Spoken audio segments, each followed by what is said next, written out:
With the U.S. Supreme Court paving the way, Governor Dannel P. Malloy and legislators are exploring plans for sports betting in Connecticut. Malloy will be holding a meeting with top legislative leaders in his Capitol office Wednesday to discuss the next steps in the complicated world of sports betting. Legislators are unsure exactly how the betting would work.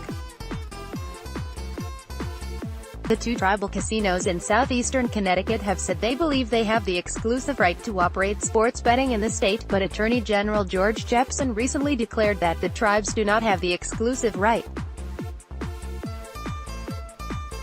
One of the biggest issues facing the legislature is whether any change in gambling could be seen as a violation of the compacts that the state signed in the 1990s with the Mashantucket, Pequot, and Mohegan tribes. Under those agreements, the state currently receives about $273 million in the current fiscal year in a slot machine revenue-sharing arrangement.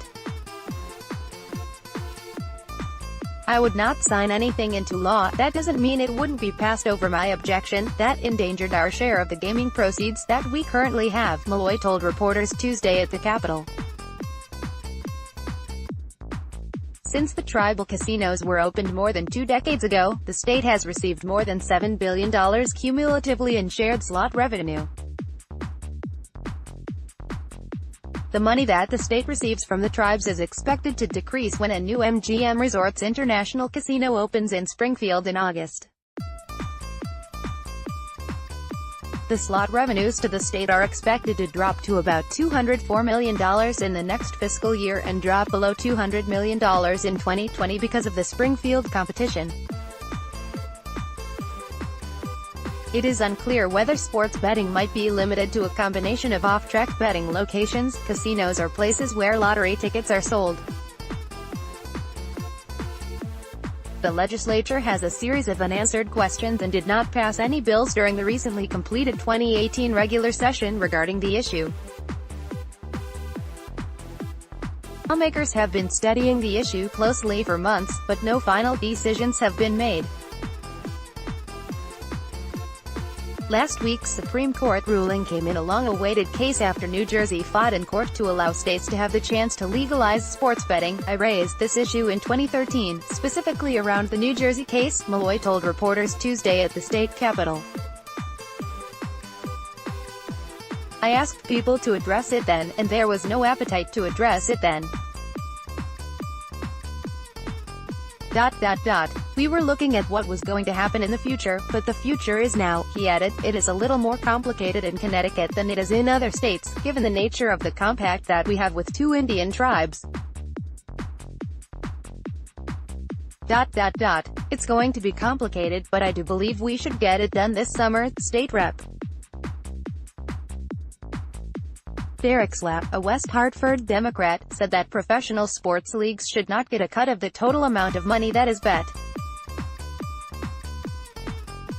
Under the latest proposal, leagues like the National Basketball Association and Major League Baseball would receive a fee of 0.25% of the amount bet in Connecticut, which is lower than an original proposal of 1%. I think the integrity fee is a bad idea, Slapp said Tuesday. Other states don't have it. Bridgeport Mayor Joe Ganim, who is gathering signatures to force a Democratic gubernatorial primary against Greenwich business executive Ned Lamont, is in favor of sports betting. Ganim had been lobbying legislators this year to allow MGM Resorts to move forward with plans for a commercial casino in Bridgeport. What we do not support is exclusivity of gaming in our state, for anyone, said Avenue Harris, Ganim's chief spokesman. It is long past time for an open, competitive commercial gaming market in Connecticut, and there is a growing legislative momentum to establish one. Taking this step could generate hundreds of millions of dollars in new revenue and create thousands of jobs without threatening any gaming industry jobs we already have, he added. If the governor wants to amend the tribal gaming compacts, then let's look at everything, not just sports betting. Could we open the compact so taxpayers can derive revenue from entertainment venues, restaurants, hotels and table games in addition to slot machines? Could the compact be amended in such a way as to allow for open, competitive commercial gaming off travel land? We would be very open to that. Lamont agreed last week that lawmakers should explore sports betting. We just did the court decision on sports betting. I think there's some talk about another casino, perhaps in Bridgeport, he said. Look, it's not the future of the state, but it's not something I'm going to stand in the way of. They're gambling every day online. It's a new world. It's an internet-based world right now. So is Connecticut going to play in the world or not? I think we are. Caption: Ariella Botts, 5, of East Hartford, was born with a severe muscular disorder called Nemmeline myopathy that requires round-the-clock care from a visiting nurse. Her mother, Rachel, talks about how the service is threatened by a state cutback that would lower the reimbursement from Medicaid. Without the visiting nurses, like Livia Brown, seen caring for Ariella, she would be in a medical foster home or a hospital or long-term care facility, probably at higher cost.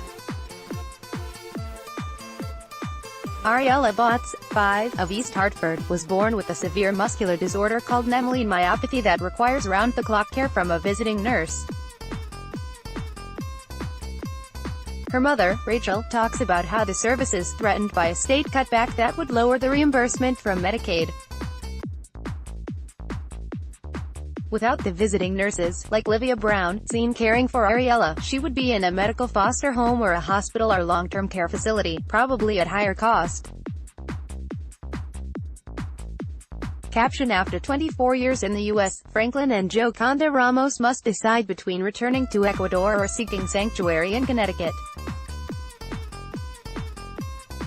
Here, Franklin Ramos describes a previous instance of detainment based on his immigration status. After 24 years in the U.S., Franklin and Joconda Ramos must decide between returning to Ecuador or seeking sanctuary in Connecticut.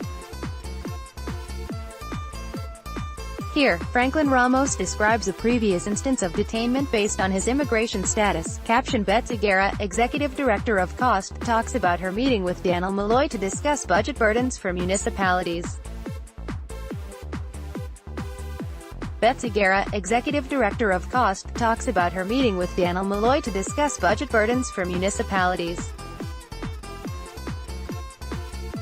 Caption: Connecticut Attorney General George Jepsen has filed or joined a growing number of lawsuits against the Trump administration. Connecticut Attorney General George Jepsen has filed or joined a growing number of lawsuits against the Trump administration. Caption: President Donald Trump is lashing out at Sen. Richard Blumenthal, calling him a phony Vietnam con artist, shortly after the Democratic lawmaker said the investigation into Russian meddling in the election and possible collusion by the Trump campaign must be pursued. August 7, 2017. Sign up for our free video newsletter here. http://bit.ly/2n6vkpr. President Donald Trump is lashing out at Sen. Richard Blumenthal, calling him a phony Vietnam con artist, shortly after the Democratic lawmaker said the investigation into Russian meddling in the election and possible collusion by the Trump campaign must be pursued. August 7, 2017. Sign up for our free video newsletter here. http://bit.ly/2n6vkpr. Subscribe and listen to the Capital Watch podcast at iTunes, SoundCloud, Google Play, TuneIn.